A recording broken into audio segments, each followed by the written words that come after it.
जय हिंद दोस्तों। Top 50 study YouTube channel में आप सभी का स्वागत है। दोस्तों आज हम चर्चा करने वाले हैं रीट में जिन्होंने फर्स्ट लेवल में भाषा एक में हिंदी चुनी थी, तो हिंदी में किस प्रकार के 30 प्रश्न आए। आप यदि रीट की तैयारी कर रहे हैं और भी किसी एग्जाम की तैयारी कर रहे हैं तो एक अंदाज़ा लगाएं कि 30 प्रश्न किस प्रकार के आते हैं, और आपको देखना है कि इसमें कम से कम 26 प्लस आप पर बनना चाहिए, तब आपकी तैयारी परफेक्ट मानी जाएगी। तो चलिए शुरुआत करते हैं। आज हम हिंदी के महत्वपूर्ण 30 प्रश्नों पर जो रीट एग्जाम में पूछे गए थे।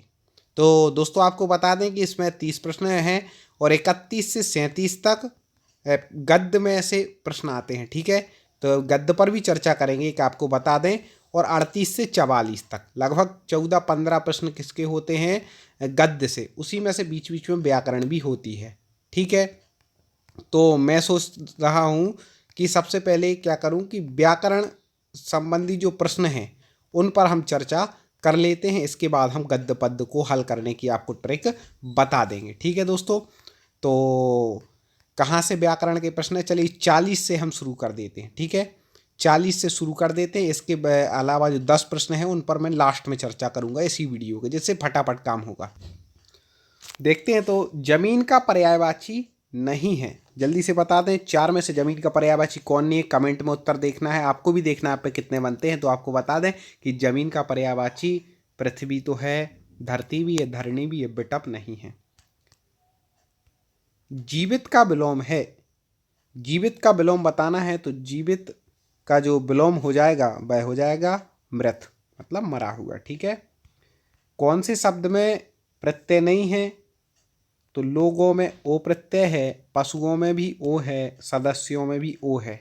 पीढ़ी जो शब्द है इसमें प्रत्यय नहीं है।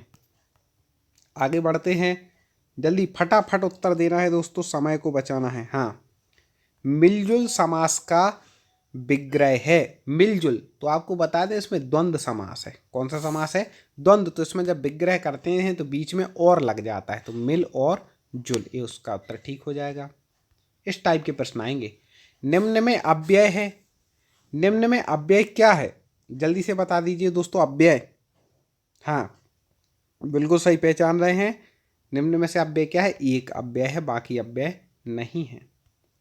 सुरती लेख से किस कौशल का अधिक विकास होता है, सुरती लेख से किस कौशल का अधिक विकास होता है, तो आपको बता दें सुन करके लिखना। तो उसमें किस कौशल का विकास होगा, श्रवण लेखन कौशल का। ठीक है, क्योंकि सुरती लेख मतलब सुन करके लिखना, तो श्रवण लेखन कौशल का विकास होगा। हिंदी पेडागोजी संबंधित प्रश्न है। कौन अशुद्ध वर्तनी का कारण नहीं है, इस टाइप के क्वेश्चन पूछे जाते हैं ज़्यादातर। कौन अशुद्ध वर्तनी का कारण नहीं है, लेखन की असावधानी है, अशुद्ध उच्चारण है, व्याकरण की कमी, जलवायु नहीं है। ठीक है, जलवायु का अशुद्ध वर्तनी से कोई मतलब नहीं। अच्छी परीक्षा में आवश्यक है, क्या आवश्यक है अच्छी परीक्षा में, तो आपको बता दें कि अच्छी परीक्षा में जो आवश्यक होता है विश्वसनीयता होनी चाहिए, वस्तुनिष्ठता और विभेदीकरण, ये सब इनमें से सभी होना चाहिए। मूल्यांकन उपयोगी है, किस लिए उपयोगी है मूल्यांकन, जल्दी से बता दें दोस्तों। हाँ, तो बता दें आपको कि विद्यार्थी की प्रगति जानने में है मूल्यांकन उपयोगी, याद रखिएगा। नहीं तो आप कुछ भी इनमें से सभी लगा के आ जाओ जल्दबाजी। विद्यार्थी की प्रगति जानने के लिए होता है मूल्यांकन, कितनी प्रगति उसने की। यदि कोई विद्यार्थी अशुद्ध लिखता है तो आप क्या उपचार करेंगे, जल्दी से बता दें।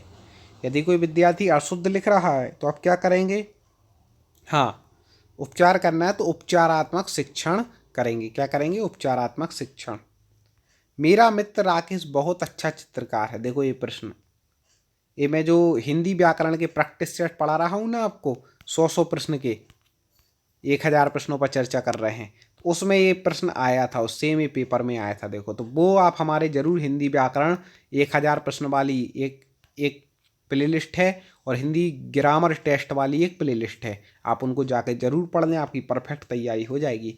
मेरा मित्र राकेश बहुत अच्छा चित्रकार है, इस वाक्य में विधेय है, विधेय कौन है, हाँ तो विधेय जो हो जाएगा, तो आपको बता दें इसमें हो जाएगा बहुत अच्छा चित्रकार है, ये क्या है, विधेय है।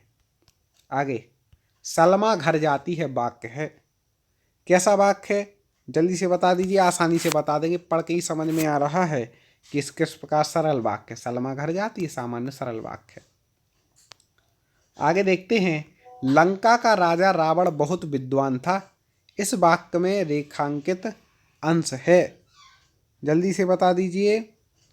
तो लंका का राजा रावण ये रेखांकित है, तो ये क्या है, ये है संज्ञा पदबंध। क्या है, संज्ञा पदबंध। पारा उतारना मुहावरे का अर्थ है, पारा उतारना जल्दी से बता दे क्या हो जाएगा, मतलब पारा जब उतर जाता है तो क्या, क्रोध कम होना। ठीक है, आगे आंखें फेर लेना का अर्थ है, आंखें फेर लेना जल्दी से बता दीजिए दोस्तों। हाँ, उदासीन हो जाना, आंखें फेर लेना मतलब उदासीन हो जाना। कोयले की दलाली में हाथ काले का अर्थ है, कोयले की दलाली में हाथ काले, इसका अर्थ है खराब काम का परिणाम। खराब ही होता है, खराब काम का परिणाम खराब होता है। ठीक है, कोयले की दलाली कर रहे हैं तो हाथ तो काले होंगे भाई। भाषा है, भाषा क्या है, जल्दी से बता दीजिए। भाषा से संबंधित प्रश्न है तो आपको बता दें, भाषा एक अर्जित संपत्ति है, याद रखिएगा हमेशा। पैतृक संपत्ति नहीं है भाषा, पिताजी से नहीं मिली, अर्जित की हमने, उसको सीखा है। ठीक है, तो ये याद रखिएगा। भाषा शिक्षण में बहुमुखी प्रयास का अभिप्राय है, भाषा शिक्षण में बहुमुखी प्रयास का क्या अभिप्राय है, जल्दी से बता दे कौन देगा सही उत्तर। हाँ, सभी विषयों के शिक्षण में भाषा पर बल, ये है। अनुकरण विधि रचना के लिए उपयुक्त है। ठीक है, किस स्तर पर अनुकरण विधि रचना के लिए उपयुक्त है, तो आपको बता दें प्रारंभिक स्तर पर है। विद्यार्थियों में भाषा के प्रति रुचि के विकास में किस प्रणाली की भूमिका सबसे अधिक है। दोस्तों, इस प्रकार के क्वेश्चन पेपर में आते हैं, बहुत महत्वपूर्ण प्रश्न है। आपको हमारे चैनल से जुड़ना है तो चैनल को एक बार सब्सक्राइब कर लें, आप हमसे जुड़ जाएंगे। उस सभी विषय के ऐसे पेपर आपको हमारी प्लेलिस्ट में मिल जाएंगे और आगे जो जो सिलेबस के अनुसार आपके पूरे वीडियो आएंगे आपको मिलते रहेंगे। इसलिए आप चैनल को सब्सक्राइब करें, वीडियो को लाइक ज़रूर कर लें।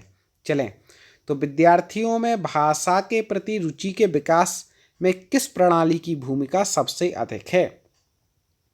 कौन सी प्रणाली की भूमिका सबसे अधिक है रुचि के विकास में, तो आपको बता दें अवलोकन प्रणाली, जो सामने देखते हैं अवलोकन करते हैं तो उसकी से ज़्यादा रुचि होती है।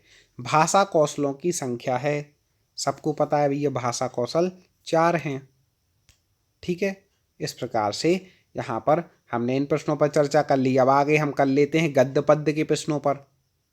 दोस्तों, आज मैं आपको गद्य पद्य में से उत्तर निकालना ही बता दूंगा, और बता दें इस गद्य पद्य के भी जो प्रश्न हैं अधिकतर व्याकरण के ही हैं, तो समझिए इसको एक बार पढ़ लें। पहले निम्नलिखित गद्यांश को पढ़कर निम्नलिखित प्रश्नों के उत्तर उचित विकल्प चुनना है। एक बार पढ़ लेते हैं सामान्य से। हम लोग जब हिंदी की सेवा करने की बात सोचते हैं तो प्रायः भूल जाते हैं कि यह लाक्षणिक प्रयोग है। हिंदी की सेवा का अर्थ उस मानव की सेवा जिसके विचारों के आदान प्रदान का माध्यम हिंदी है। मनुष्य ही बड़ी चीज है, भाषा उसकी सेवा के लिए है। साहित्य सृष्टि का भी यही अर्थ है। जो साहित्य अपने आप के लिए लिखा जाता है उसकी क्या कीमत है मैं नहीं कह सकता, परंतु जो साहित्य मनुष्य समाज को रोग शोक दारिद्र्य अज्ञान तथा परमुखापेक्षिता से बचाकर उसमें आत्मबल का संचार करता है वह निश्चय ही अक्षय निधि है। अब देखें, पहली प्रश्न है परमुखापेक्षिता का क्या अर्थ है।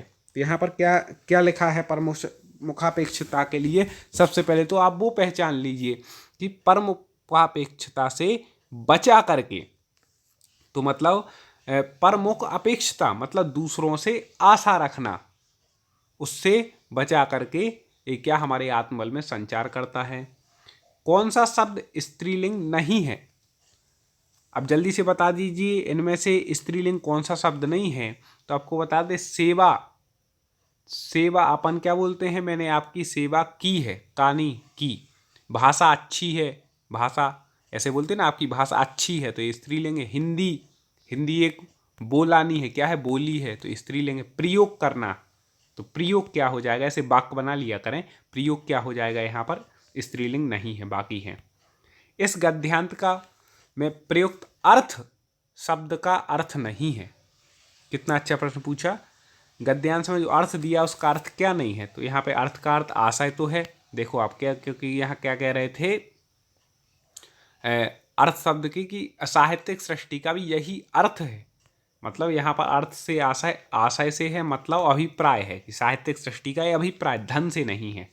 ठीक है, आगे कौन सा शब्द एक वचन है, इसी प्रकार से आपको निकालना है। व्याकरण आपने पढ़ ली यदि हिंदी की, तो आप पर ये गद्य पद्य आसानी से बन जाएंगे। ठीक है, और व्याकरण के बहुत सारे वीडियो, लगभग 1000 से ऊपर प्रश्नों के वीडियो हमारे अपलोड हो चुके, तो आप हमारे प्लेलिस्ट में जाके देख लें, सब्सक्राइब करके तो जुड़ ही गए होंगे। कौन शब्द एक वचन है, जल्दी से बता दीजिए कौन सा शब्द एक वचन है। तो आपको बता दें कि यहाँ पर जो है अक्षय शब्द एक वचन है, बाकी बहुवचन है। कीमत का बहुवचन हो जाएगा, कीमत का बहुवचन, हाँ, तो कीमत का जो बहुवचन हो जाएगा वह हो जाएगा कीमतों। क्या हो जाएगा? कीमतों। माध्यम का बहुवचन क्या हो जाएगा? माध्यम, जल्दी से बता दें कमेंट में। माध्यम का बहुवचन हो जाएगा माध्यमों। ठीक है, अक्षय निधि का अर्थ है, अक्षय निधि क्या हो जाएगा? अक्षय निधि का अर्थ तो कभी ना खत्म होने वाली संपत्ति, इसको क्या कहते हैं? अक्षय निधि। अगला देखो, आपको ये बता दें ये है, लेकिन इसमें जो क्वेश्चन दिए हैं वो किसके दिए हैं? पूरे व्याकरण के, तो वो हम सॉल्व कर लेते हैं। निम्न में तत्सम शब्द है, तत्सम पहचान लीजिए जल्दी से, तत्सम शब्द पहचान लें। हाँ बिल्कुल सही, शून्य क्या है? तत्सम है। निम्न में विदेशी शब्द है, विदेशी शब्द कौन सा है? तो आपको बता दें कि यहाँ पर जो विदेशी हो जाएगा, पेड़ तो है नहीं, खंड भी नहीं है, हाँ तालाब विदेशी है, और खुद भी एक विदेशी शब्द है। इसके उत्तर दो हैं, याद रखिएगा, तालाब और खुद। कई बार पेपरों में ऐसे प्रश्न पूछ लेते हैं, दो दो उत्तर होते हैं, इसके भी हैं। जमीन का पर्यायवाची नहीं है, ये अपन यहाँ तक चर्चा कर चुके थे। चलिए हो गया, यहाँ से चर्चा शुरुआत की थी और ये हो गए। तो इस प्रकार से हिंदी के 30 प्रश्न आपके पेपर में पूछे गए हैं। आपको ऐसी ही तैयारी करनी है, चैनल से जुड़े रहें और निश्चित आप सफलता प्राप्त करेंगे। जय हिंद।